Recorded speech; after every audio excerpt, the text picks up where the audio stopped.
Shalom, selamat pagi buat kita semuanya. Saya sambut dengan salam hangat dari Medan. Selamat pagi bagi kita semuanya. Sekali lagi saya ajak kita berdoa. Bapa di sorga, kami serahkan tayangan pagi menara doa pagi ini Tuhan jamaah. Roh Kudus, Engkau ada dalam diri kami. Roh Allah yang ada pada kami lebih besar daripada masalah kami. Sehingga kami percaya bahwa kami bisa mengatasi tekanan mental, bisa kami atasi tekanan batin yang kami alami lewat pasangan kami, keluarga kami, anak-anak kami, lewat orang yang terdekat dengan kami, yang sering sekali membuat kami mengalami down, kena mental. Tapi kami percaya bahwa roh Allah yang ada pada kami jauh lebih besar daripada dunia ini. Berkati Tuhan penyampaian firman Allah. Kami dengarkan firman-Mu dan kami mau memuji menyembah Engkau. Di dalam nama Tuhan Yesus kami berdoa. Amin. Mari kita datang menyembah Tuhan dengan berkata, inilah rinduku kepadamu. Ayo Bapak Ibu yang ada di online kita katakan,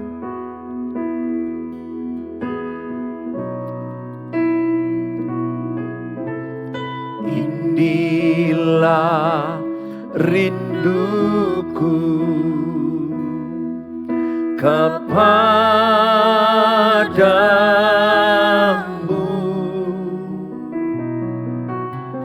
segenap hatiku menyembahmu.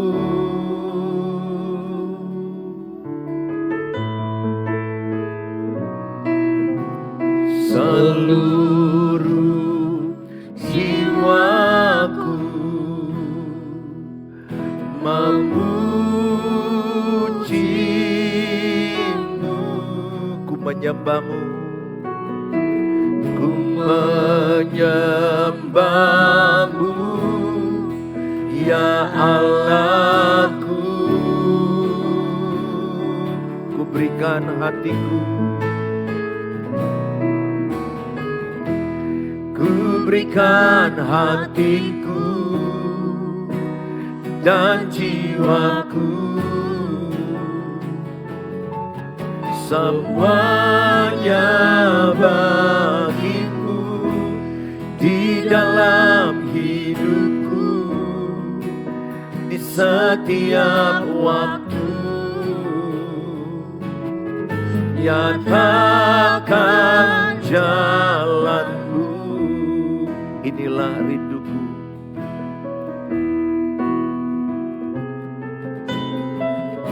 Inilah rinduku kepadamu, segenap hatiku menyembahmu, seluruh jiwaku, seluruh jiwaku memujimu, memujimu,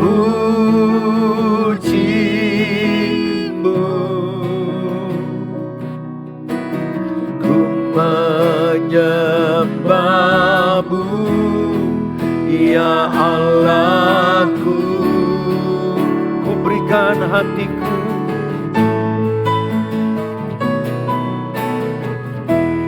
ku berikan hatiku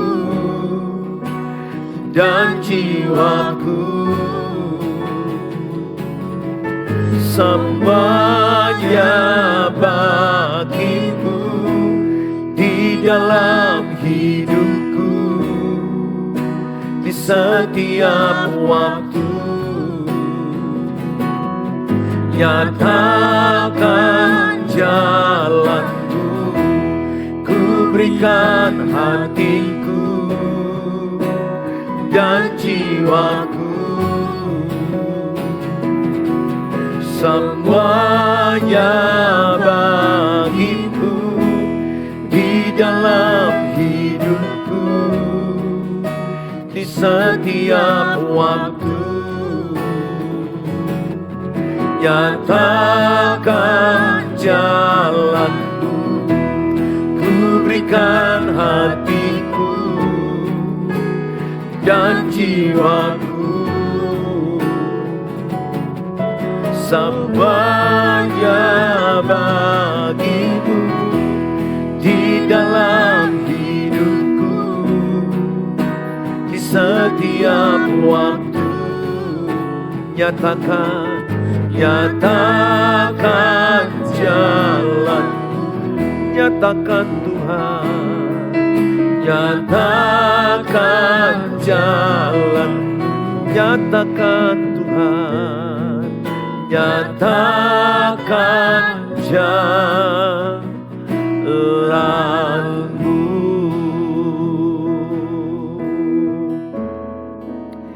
Saudara, percayalah, kuasa Tuhan terlebih besar daripada tekanan batinmu.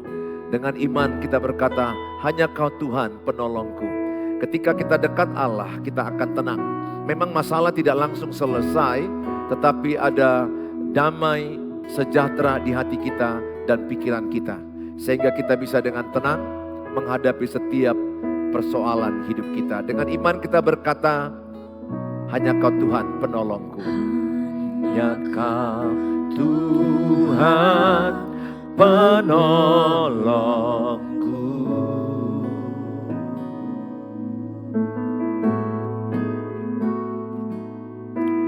yang selalu setia bersamaku.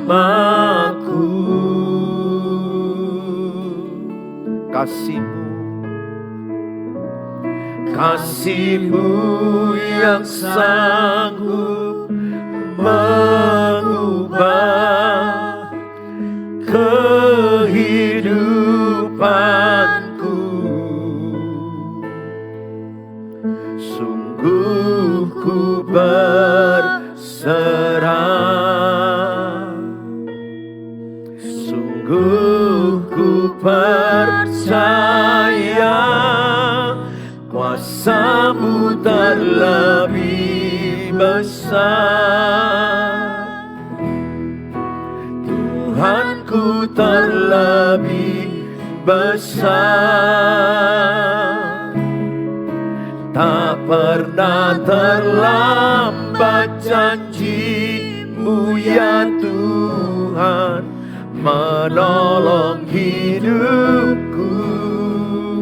Kuasa-Mu terlebih besar, kuasa-Mu terlebih besar. Tuhanku terlebih besar. Tak pernah terlambat janji-Mu ya Tuhan, pulihkan hidupku. Dengan iman katakan, Tuhan penolongku. Hanya Kau Tuhan penolongku.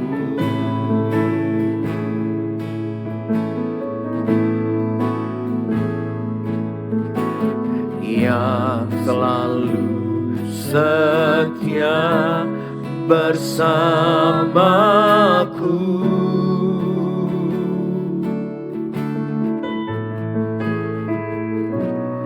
Kasih-Mu yang sanggup mengubah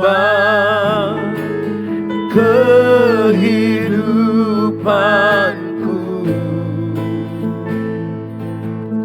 Sungguh ku berserah, sungguh ku percaya, kuasa-Mu terlebih besar. Tuhanku terlebih besar. Tak pernah terlambat janji-Mu ya Tuhan, menolong hidup.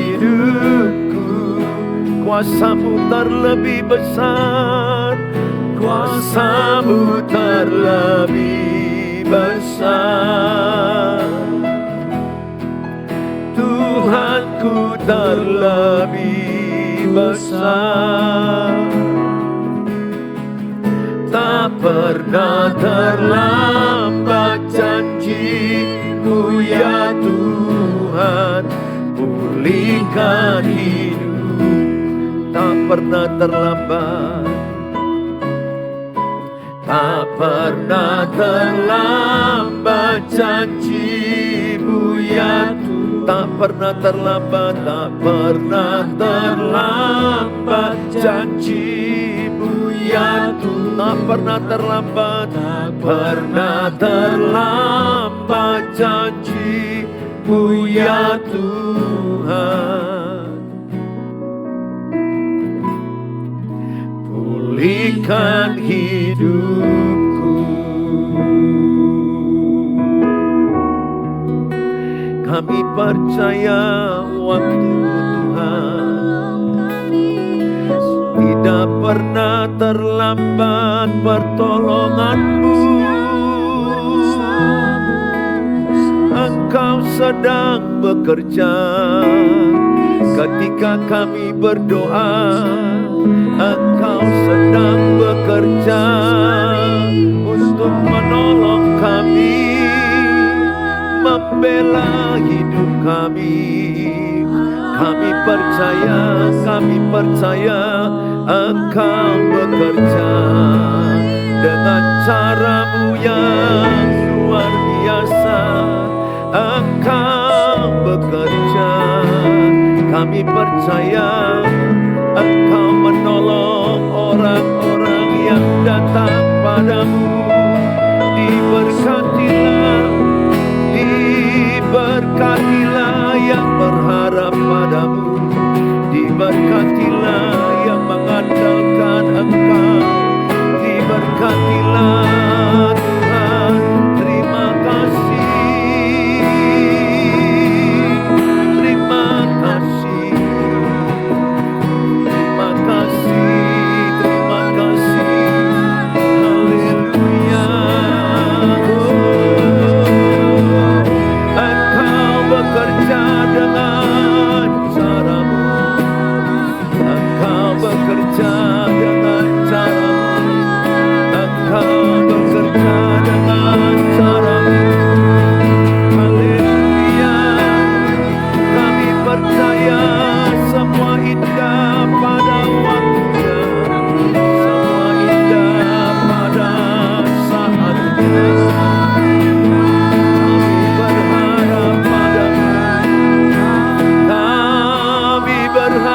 Padamu, terima kasih Tuhan, kuasa-Mu terlebih besar. Terima kasih sampai akhir hidup kami Tuhan, kami hanya berharap kepadamu. Kami percaya semua indah pada waktunya. Engkau pasti menolong setiap kami yang tetap percaya kepadamu. Walaupun kami belum melihat pertolongan, walaupun kami belum melihat selesai masalah kami, tapi kami percaya Engkau sedang bekerja Tuhan. Dengan cara-Mu yang dahsyat, dengan cara-Mu yang ajaib. Engkau bekerja memulihkan pernikahan demi pernikahan, memulihkan rumah tangga demi rumah tangga, hubungan anak-anak dengan orang tua. Kami percaya yang sakit pun disembuhkan oleh kuasa Tuhan. Dan orang-orang sakit Engkau sembuh dalam nama Tuhan Yesus. Dengan iman percaya Tuhan berkati obat-obat mereka. Demikian juga Tuhan ekonomi dan usaha mereka. Kami percaya Tuhan memberkati setiap orang yang berseru padamu. Dalam Tuhan Yesus kami berkata sampai akhir hidup kami, Bapa, Engkau mengenalku lebih dari siapapun.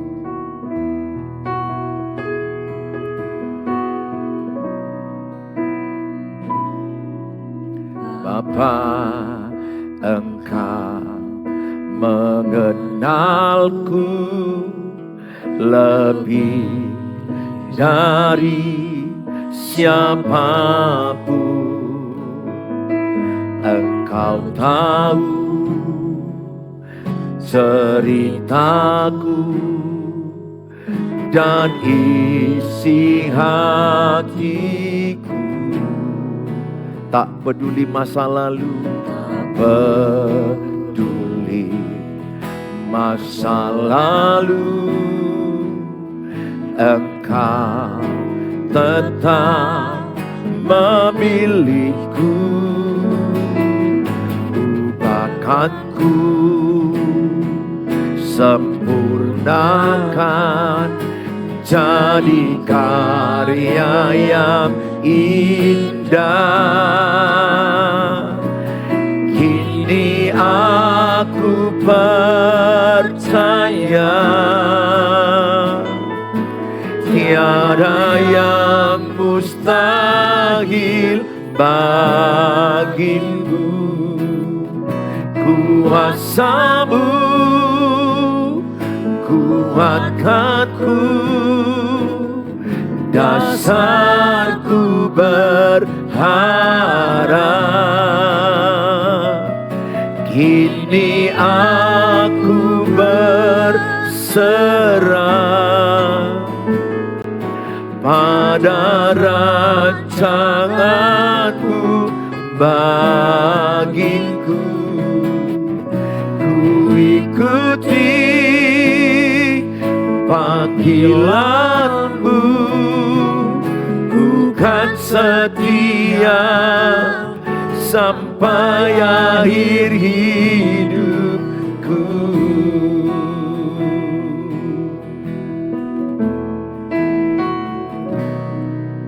Tanpa Engkau mengenalku lebih dari siapapun, Engkau tahu ceritaku dan isi hatiku. Tak peduli masa lalu, peduli masa lalu, Engkau tetap memilihku. Ubahkanku, sempurnakan, jadi karya yang indah. Kini aku percaya tiada yang mustahil bagimu. Kuasa-Mu kuatkanku, dasarku berharap. Kini aku berserah pada rancangan-Mu bagiku. Ku ikuti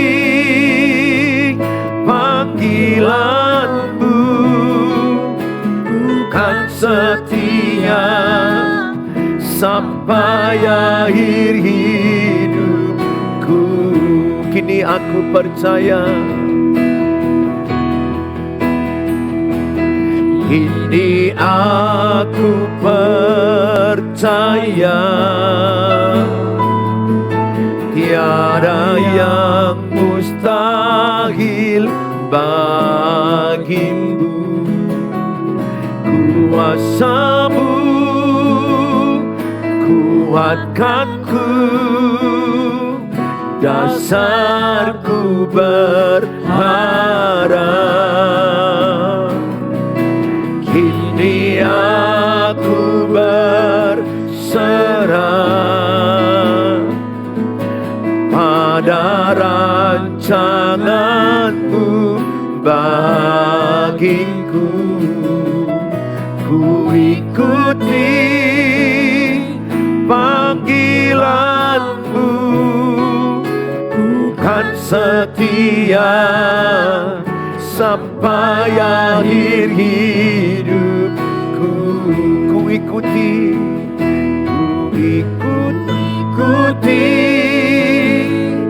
panggilanmu, ku kan setia sampai akhir hidupku. Terima kasih Bapa, kami siapkan hati kami diberkati dengan firman Allah. Dalam nama Tuhan Yesus kami berdoa. Amin. Shalom, selamat pagi buat kita semuanya. Buat saudara-saudaraku, keluargaku. Ada keluarga saya yang di Jakarta, Ibu Ica. Ada juga baru saya di sana, Disa, dan ada juga keluargaku Ibu Win, Ibu Wina. Shalom dan semua keluarga-keluargaku yang ada di Batam, yang ada di berbagai daerah. Saya akan menyampaikan tema khotbah kena mental oleh pasangan. Saudara, ada banyak orang yang kena mental oleh orang yang terdekat dengan dia. Sedih ya, memang itu sedih. Tetapi ya itulah manusia, besi dengan besi saling menajamkan. Manusia dengan sesamanya saling menajamkan. Itu kata Alkitab. Jadi tidak terelakkan oleh kita yang namanya kena mental. Dan biasanya semakin dekat orangnya, kita semakin lebih kena mental. Oleh karena itu Bapak Ibu, saya mengangkat tema ini supaya Bapak Ibu bagaimana mengatasi kena mental. Tidak sekedar tahu kena mental oleh pasangan atau anak-anak atau keluarga. Tetapi Bapak Ibu akan saya berikan solusi bagaimana mengatasi kena mental. Ketika mentalmu down, terpuruk, tersakiti, terhianati, saya percaya saudara akan memahaminya lewat pendengaran firman Tuhan pada pagi hari ini. Nah saudara, saya ambil ayat Filipi 4 ayat 4 ya. Bersukacitalah senantiasa dalam Tuhan, sekali lagi kukatakan bersukacitalah. Hendaklah kebaikan hatimu diketahui semua orang, Tuhan sudah dekat. Janganlah hendaknya kamu khawatir tentang apapun juga. Tetapi nyatakanlah dalam segala hal keinginanmu kepada Allah dalam doa dan permohonan dengan ucapan syukur. Ayat 7 Filipi 4, damai sejahtera Allah yang melampaui segala akal akan memelihara hati dan pikiranmu dalam Kristus Yesus. Jadi akhirnya saudara semua, jadi akhirnya saudara-saudara, semua yang benar, semua yang mulia, semua yang adil, semua yang suci, semua yang manis, semua yang sedap didengar, semua yang disebut kebajikan dan patut dipuji, pikirkanlah semuanya itu. Pada 1 Tesalonika 5 ayat 16-18, bersukacitalah senantiasa, tetaplah berdoa, mengucap syukurlah dalam segala hal, sebab itulah yang dikehendaki Allah di dalam Kristus Yesus bagi kamu.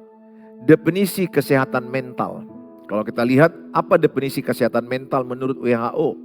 Kesehatan mental adalah keadaan kesejahteraan di mana individu menyadari kemampuannya sendiri. Jadi orang yang sehat mentalnya, dia sadar kemampuannya, potensinya, dan dapat mengatasi tekanan hidup yang normal. Jadi orang yang sehat mentalnya akan dilihat ketika ada tekanan hidup, dia mampu mengatasinya.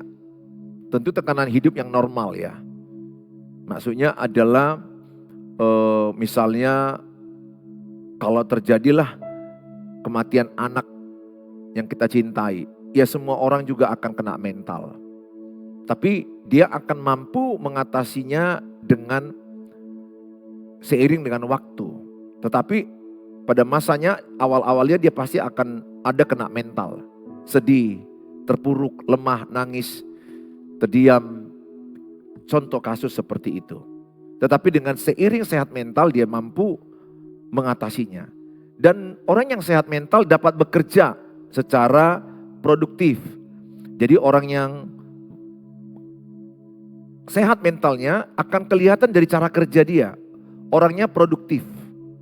Orangnya bekerja energik, produktif, semangat, sukacita akan kelihatan. Jadi orang yang kena mental, pekerjaannya terganggu, tidak produktif, kurang semangat, kurang sukacita, kurang fokus, kurang konsentrasi, sehingga kurang produktif.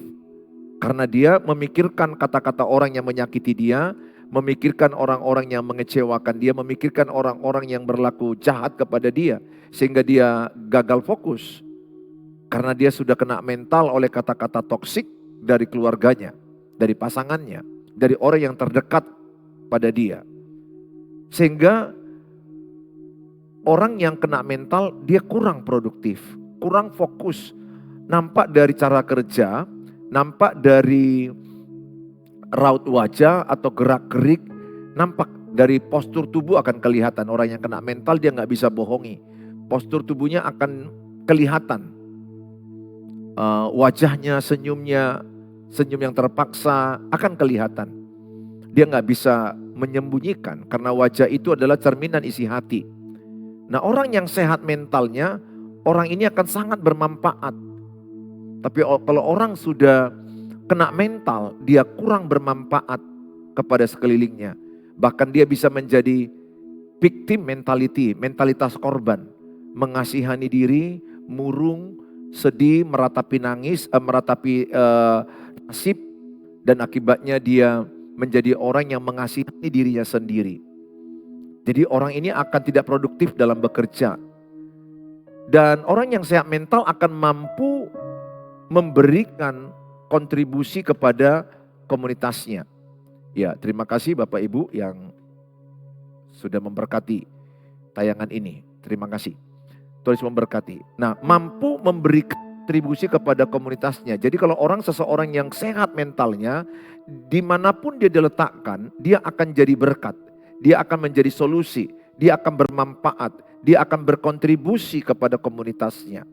Sebaliknya orang yang kena mentalnya down, terpuruk, dia gagal fokus, tidak konsentrasi, jadi kurang energik, kurang semangat, kurang sukacita, dan dia menjadi kurang produktif, kurang bermanfaat, dan kurang atau tidak berkontribusi kepada komunitasnya.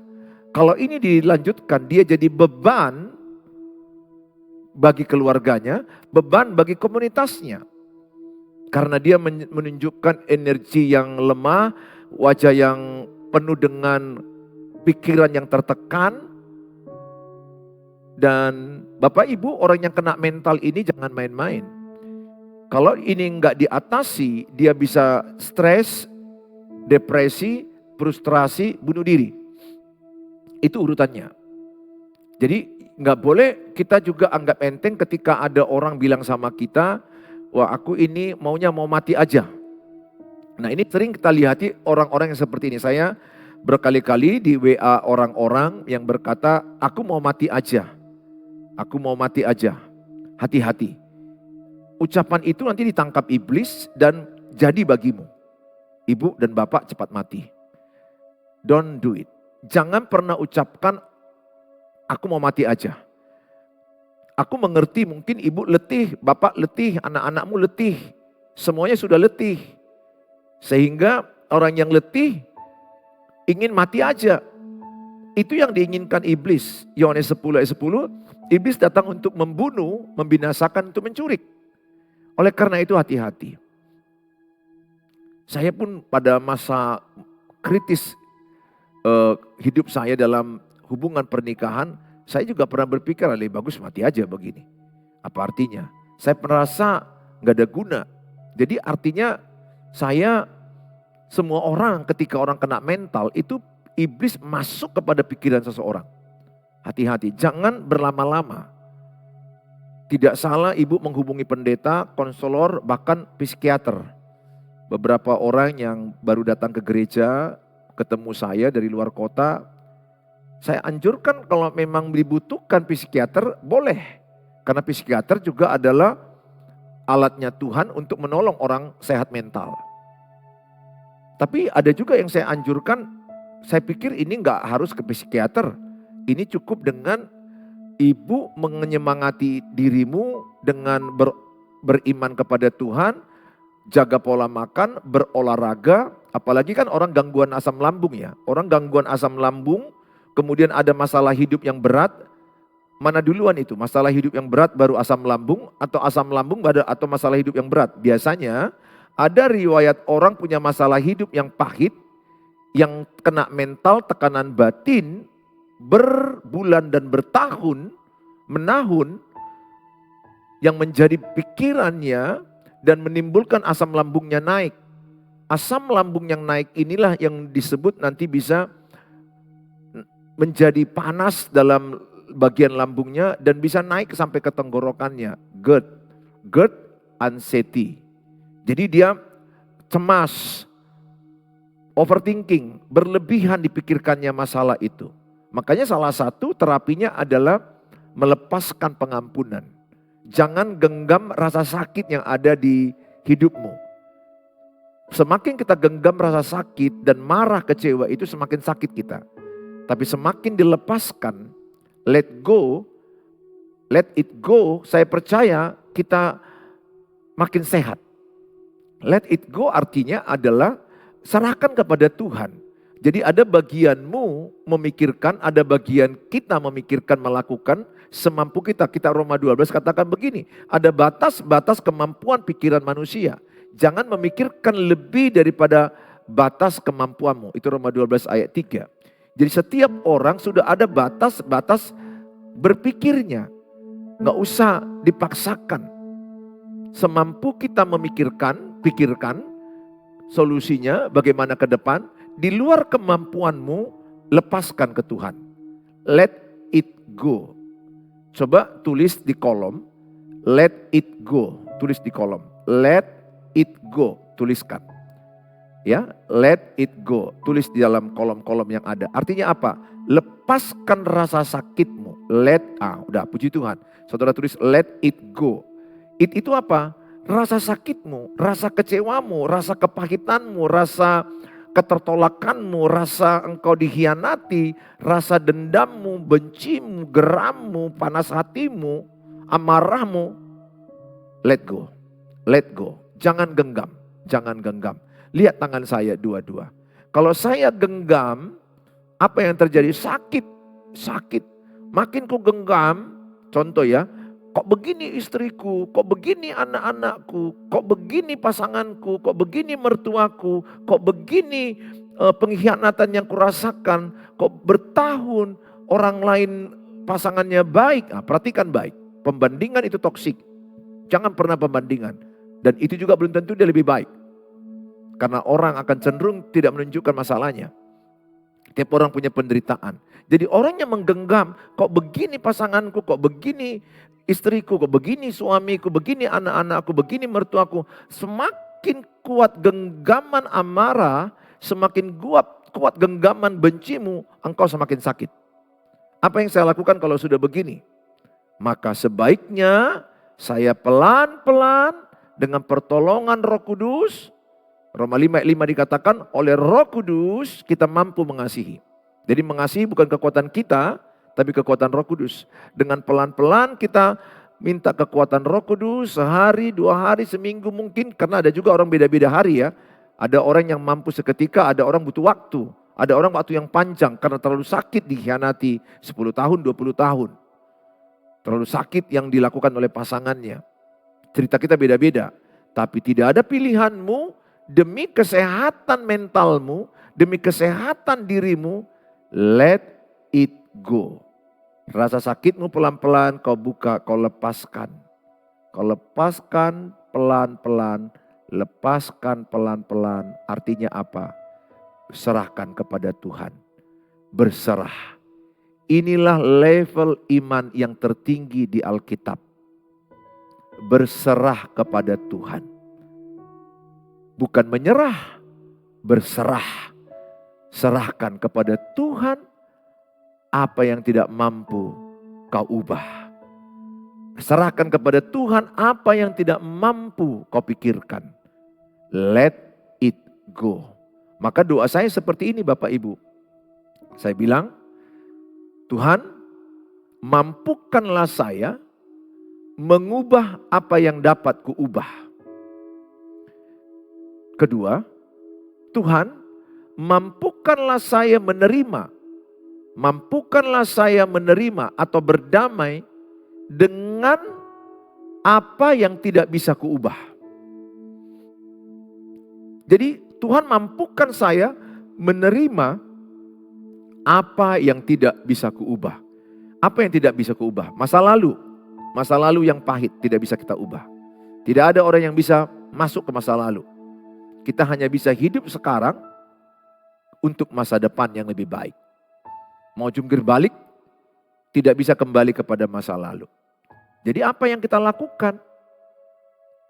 Kita dimampukan Tuhan berdamai dengan masa lalu. Berdamailah dengan masa lalumu. Terimalah, memang itu cerita hidupmu ada yang pahit. Jadi kalau saudara lihat gambar, ada yang gelap, ada yang terang. Itu cerita hidupmu ada yang pahit, ada yang menderita. Ada yang terang, ada yang baik, ada yang menyenangkan. Jadi hidup itu seperti lukisan. Lukisannya itu tidak akan baik kalau semua cerah. Tapi akan baik kalau ada warna gelap. Oleh karena itu saudara, saya mengajak sama saudara, engkau tidak bisa mengubah masa lalu. Yang kedua, engkau tidak bisa mengubah pasangan. Engkau tidak bisa mengubah anak-anakmu. Engkau tidak bisa mengubah orang lain. Engkau tidak bisa mertuamu, engkau tidak bisa mengubah mertuamu, engkau tidak bisa mengubah ipar-iparmu, edamu. Yang bisa kau ubah dirimu sendiri, responmu. Kita pun tidak bisa mengubah keadaan global ekonomi, krisis global. Kita itu nggak bisa, kita harus hadapi kalau terjadi krisis global. Kita harus hadapi. Bencana alam kita nggak bisa ubah, ya kita harus hadapi. Jadi jujur dalam hidup ini ada yang tidak bisa kita ubah. Nah ini yang sering sekali orang jadi kena mental. Ingin mengubah pasangan. Engkau berjuang dengan kata-katamu ingin mengubah pasangan. Dan akibatnya engkau gagal.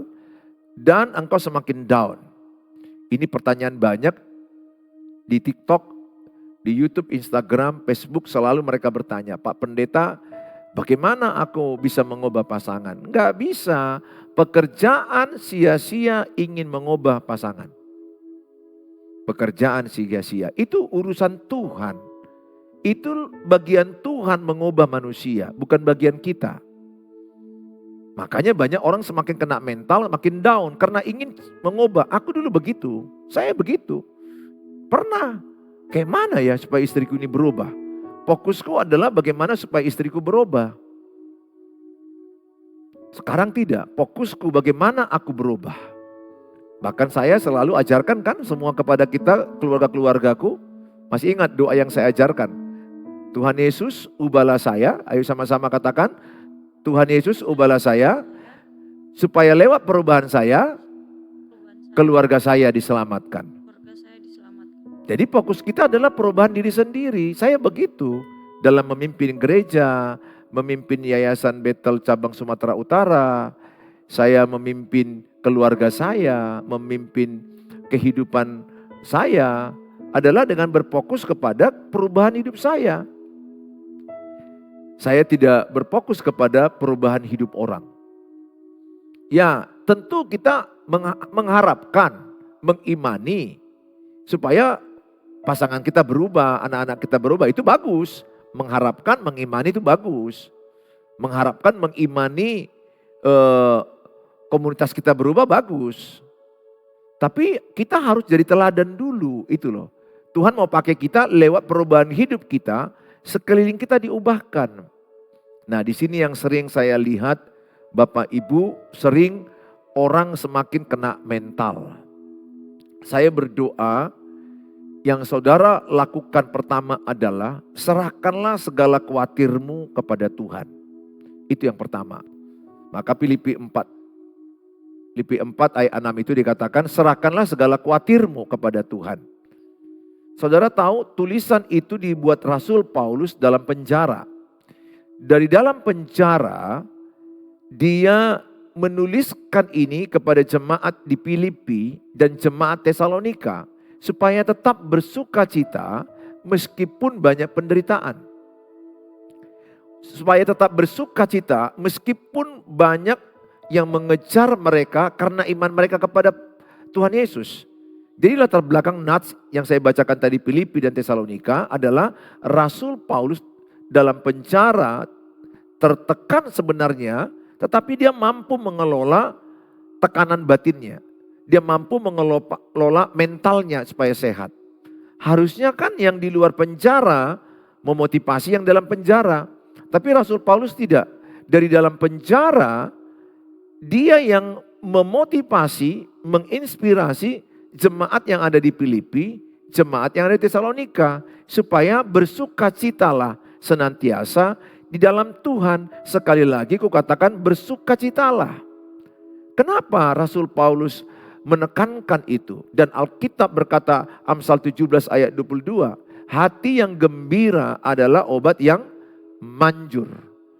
Sebab saat kita gembira, saat kita bersukacita, saat kita tertawa, tersenyum, maka hormon endorfin, hormon kebaikan, hormon bahagia akan keluar di otak kita.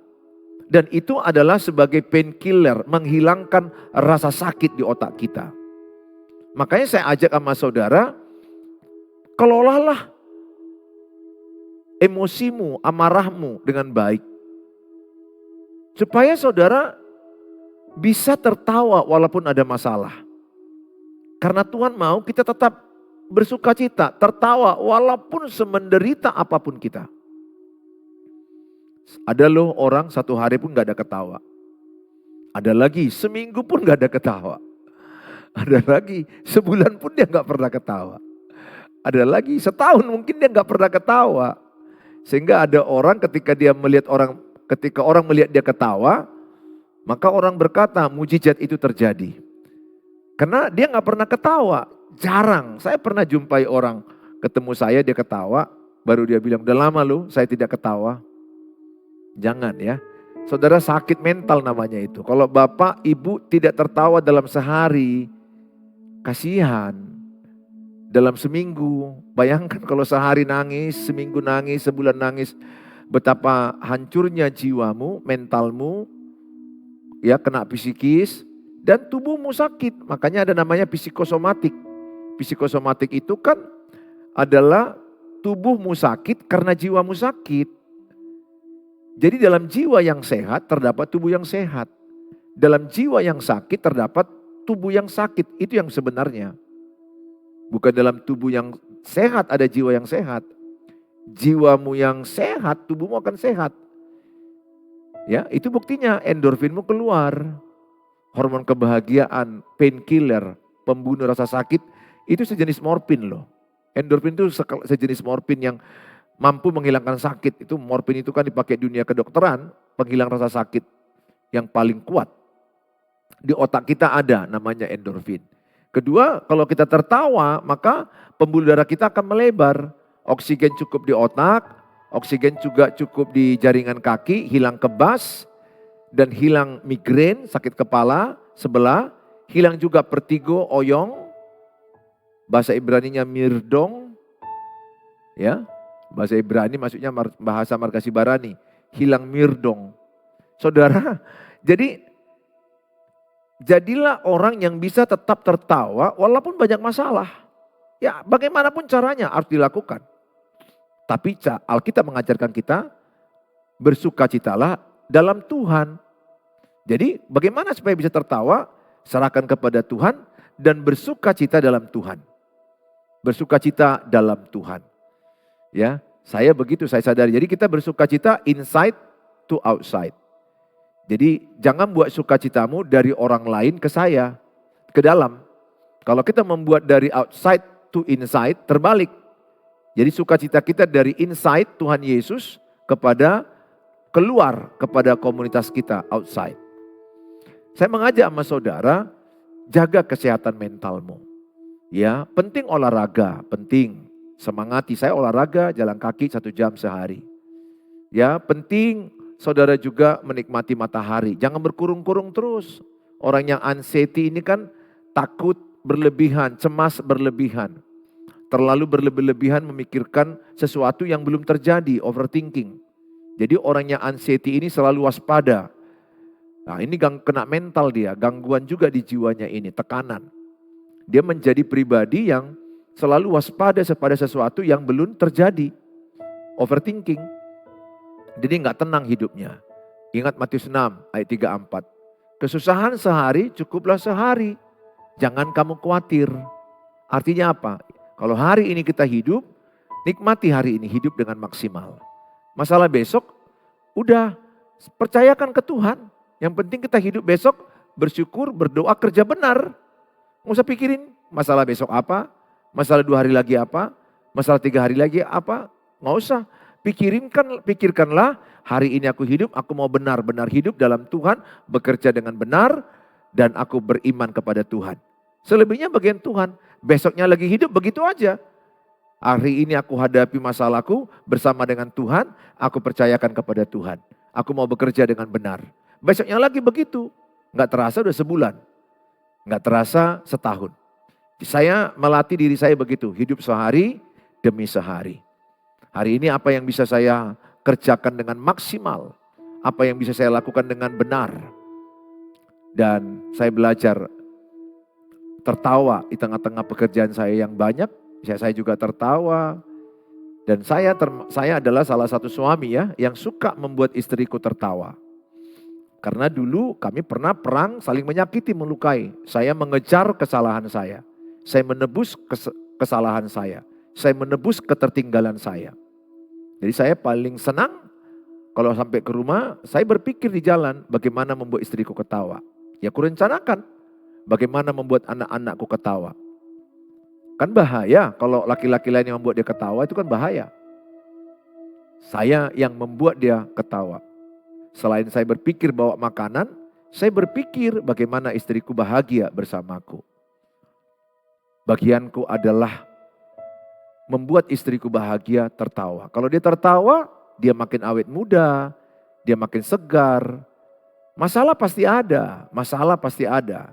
Sekarang ini pun saya punya masalah. Tapi saya harus belajar mengelola masalah itu dengan porsinya. Selebihnya percayakan kepada Tuhan dan tetap tertawa. Lakukan bagianmu menghadapinya, serahkan ke Tuhan dan tetap tertawa.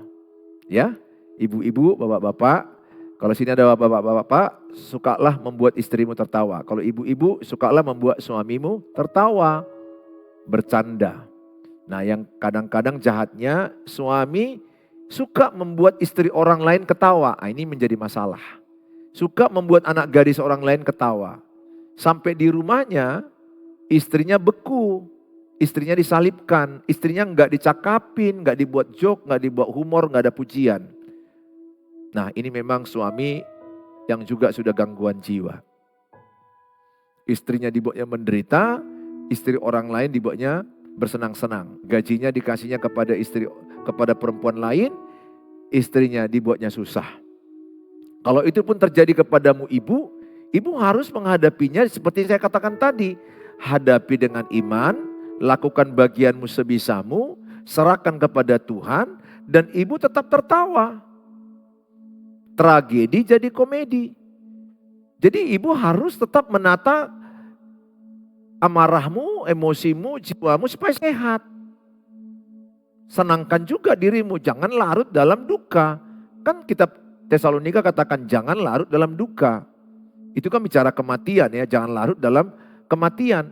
Saya juga bisa katakan jangan larut dalam kesedihanmu. Kalau suamimu lari, kalau istrimu lari, jangan larut. Sebagaimanapun fokus utama kepada Tuhan. Yang kedua bagaimana ibu sehat. Dengan sehat bisa menghadapi masalah. Karena maunya iblis lewat masalah itu banyak orang susah dan menderita. Ya, ibu dan bapak ini yang saya sampaikan. Jadi yang pertama itu bagaimana supaya sehat, hanya dekat Allah saja aku tenang. Berdoa, datang kepada Tuhan. Kedua, jaga pikiranmu, Filipi 4 ayat 8. Pikirkanlah apa yang baik, yang benar, yang suci, yang mulia, yang sedap didengar, kebajikan, pikirkanlah semua itu. Jadi Roma 12 ayat 3 katakan ada batas pikiran kita. Filipi 4 ayat 8, ya saya belajar menguasai pikiran saya.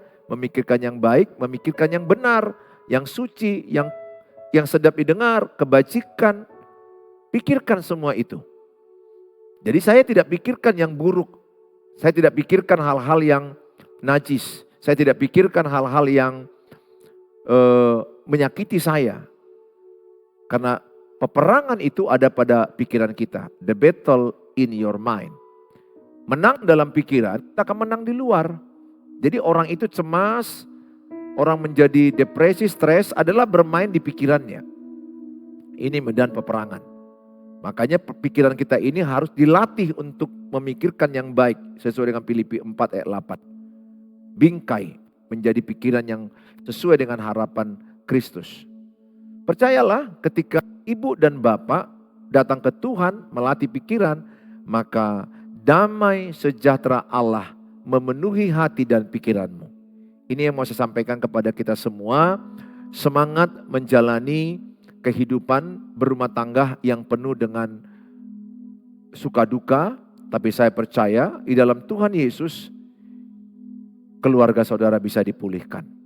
Ya, yakinlah kalau ibu tetap beriman, bagi Tuhan tidak ada mustahil. Datanglah kepada Tuhan Yesus dan mari kita berdoa. Bapa di sorga, dalam nama Tuhan Yesus, Engkau melihat Tuhan semua anak-anak-Mu yang sudah mendengarkan tayangan ini. Ada banyak pasangan yang kena mental oleh pasangan. Ada banyak istri yang kena mental oleh suaminya. Ada juga suami yang kena mental oleh istrinya. Ada anak-anak yang kena mental oleh orang tuanya. Ada orang tua yang kena mental oleh anak-anaknya. Ada menantu yang kena mental oleh mertuanya dan iparnya. Ada mertua yang kena mental oleh kelakuan menantunya. Banyak terjadi dalam keluarga kena mental. Hamba-Mu berdoa Tuhan Yesus bekerja. Oleh kuasa-Mu yang dahsyat, yang luar biasa. Keluarga-keluarga yang menyaksikan tayangan ini, Engkau sedang bekerja. Jikalau ada di antara mereka yang kena mental, hamba-Mu berdoa dalam nama Tuhan Yesus. Bagi engkau yang kena mental, taruh tangan satu di hatimu, angkat tangan kananmu. Bagi engkau yang mengalami kena mental, jiwamu tertekan, engkau psikis, hilang semangat, sukacitamu berkurang. Bahkan engkau sudah jarang ketawa. Engkau lebih banyak menangis, sedih dan susah. Bahkan engkau mengasihani dirimu sendiri. Hamba-Mu berdoa, jikalau ada di antara mereka yang angkat tangan kanan dan menaruh tangan kiri di hati mereka, hamba-Mu berdoa dimanapun mereka berada. Tuhan, Engkau sedang bekerja. Baik mereka di kota Medan, di luar kota Medan, di Jakarta, di Batam, di Ambon, di Maluku, Sulawesi, Kalimantan, Papua, NTT, dimanapun mereka berada Tuhan, di Jawa, Sumatera Utara, di Sumatera ini, hamba-Mu berdoa melepaskan kuasa Tuhan. Bagi engkau yang sedang kena mental, Tuhan mengasihi-Mu. Tuhan menyembuhkan segala kepahitan hidupmu. Di dalam nama Tuhan Yesus, engkau dipulihkan. Dalam nama Tuhan Yesus, engkau sembuh. Lepaskan pengampunan. Aku berdoa dari tempat ini, dari Medan ini, kepadamu, keluargaku yang di online. Lepaskan pengampunan. Lepaskan pengampunan kepada orang yang menyakitimu. Lepaskan pengampunan kepada orang yang membuat engkau kena mental, yang menjadikan pikiranmu hancur, jiwamu hancur. Hari ini terimalah dengan pengampunan dan kuasa Tuhan, engkau sembuh. Engkau sembuh. Let it go. Let it go. Lepaskan. Rasa sakitmu kau lepaskan. Rasa kecewamu kau lepaskan. Rasa marah gerammu kau lepaskan. Lihat, pada waktu engkau melepaskannya, Tuhan bekerja menyembuhkan engkau. Lepaskan. Mungkin ada pasanganmu yang selingkuh, suamimu selingkuh, istrimu yang selingkuh, anak-anakmu yang tidak menghormati engkau, Dalam Tuhan Yesus aku berkata, lepaskan pengampunan. Lepaskan. Jangan genggam. Lepaskan pengampunan. Ini waktu kita berdoa kesembuhan jiwa kita. Oh, dalam nama Tuhan Yesus. Beberapa di antaramu sangat pahit cerita hidupmu tersakiti. Engkau ditolak, engkau dibandingkan, dikhianati, dilukai. Hari ini Tuhan Yesus katakan, lepaskan pengampunan supaya engkau sehat, sembuh dalam nama Yesus. Jangan genggam amarah dan dendammu. Terima kasih Bapa. Kami percaya pernikahan demi pernikahan akan dipulihkan, keluarga demi keluarga semakin dipulihkan. Kami berdoa dalam nama Yesus, banyak keluarga dimenangkan. Bagi mereka yang sakit, Tuhan sembuhkan. Apapun sakit penyakit mereka, dalam Tuhan Yesus menyembuhkan engkau. Oleh kuasa bilur-bilurnya engkau sembuh dan urapan Tuhan mengurapi engkau.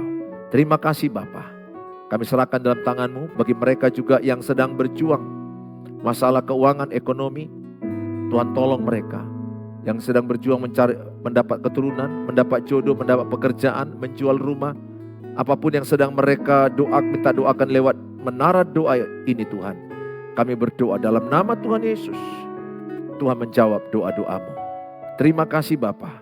Di dalam nama Tuhan Yesus kami berdoa. Mari kita mengucapkan doa Bapa kami. Bapa kami yang di sorga, dikuduskanlah namamu. Datanglah kerajaan-Mu. Jadilah kehendak-Mu di bumi seperti di sorga. Berikanlah kami pada hari ini makanan kami yang cukupnya. Dan ampunilah kami akan kesalahan kami, seperti kami juga mengampuni orang bersalah pada kami. Dan janganlah bawa kami ke dalam pencobaan, tapi lepaskanlah kami daripada yang jahat. Karena Engkau yang punya kerajaan dan kuasa dan kemuliaan sampai selama-lamanya. Amin. Terimalah berkat damai sejahtera dari Allah Bapa, cinta kasih sempurna Tuhan Yesus Kristus, penyertaan penghiburan dari Allah Roh Kudus, memberkati kita yang percaya saat ini sampai selama-lamanya. Dalam Tuhan Yesus yang percaya katakan amin.